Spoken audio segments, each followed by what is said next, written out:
Well, dogs are a man's best friend. But to Amy, Coco the Whippet is a whole lot more than that. A trained assistance dog, Coco helps Amy live independently. But their life-saving relationship is at risk. Bull, you ready? You ready?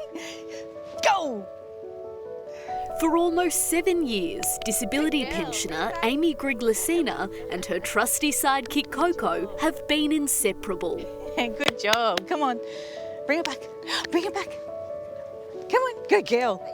At the beach or in the park, Coco seems like your average whippet. Let's go. You got your stick? You got your stick? But behind her playful persona, she has a very important job. Time for work. Oh, she's my world. I probably wouldn't even get out of bed without her. I have extreme anxiety, major depression, borderline personality disorder. I also have autism and ADHD. A fully trained assistance dog, Coco is Amy's independence, her support and her safety, accompanying her to the shops, medical appointments, even on family holidays. Little Miss Coco, having a look around.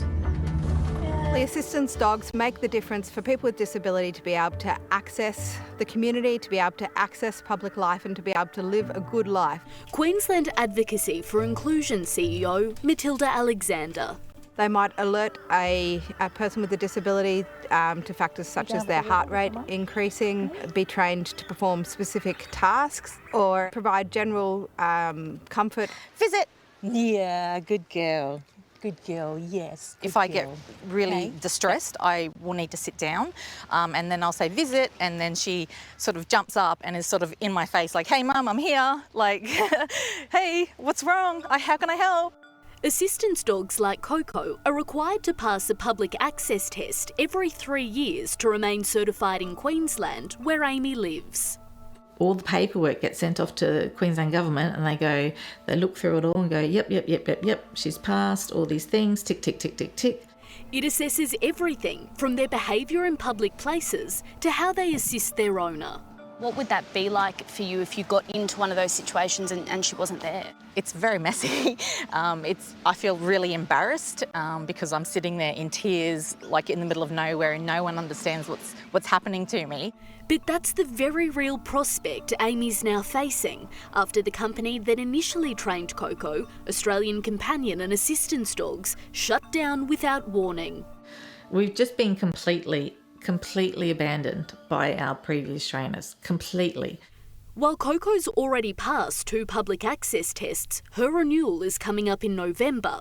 Trouble is, no other registered organisation will certify Coco unless she completes her assistance dog training through their company from scratch. That's tens of thousands of dollars. She doesn't need to be trained from the very beginning again. After calling 9 training centres registered by the government only to be rejected, her 10th attempt did come through with an offer. We'd have to do the initial assessment, which is $300, and then we'd have to do training sessions at $180. Amy was told Coco would need up to 5 sessions before she can even apply for the public access test, which on its own costs $750. And I don't know how many other pensioners have $2,000 laying around. It's just beyond upsetting, you know.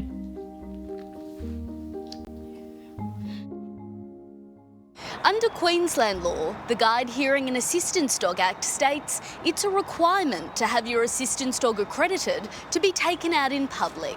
But there is another law which could help someone like Amy. I think the lack of consistency in this area leads to people getting the wrong information and the wrong advice, including from government. If she doesn't get certified by the 11th of November, then she is no longer able to be a service dog and go with me anywhere, which will render me housebound because I don't leave the house without my dog. What a lot of people don't realise, under the State and Federal Disability Discrimination Acts, assistance dogs are guaranteed access to all public places, regardless of certification. You just need a doctor's certificate to show proof of your medical condition and how the dog alleviates it. It is important that these dogs are trained properly, but that can be done by individuals. That can be done by professionals. I just encourage any person with a disability who needs an assistance animal to live their daily life and to get in contact with a lawyer, a community legal service, because you likely do have protections. She's my little buddy, aren't you? Your mummy's buddy. Well, we have put Amy in touch with disability advocate Matilda. They will be meeting to discuss her options, and he's hoping they can find a way to keep Amy and Coco together.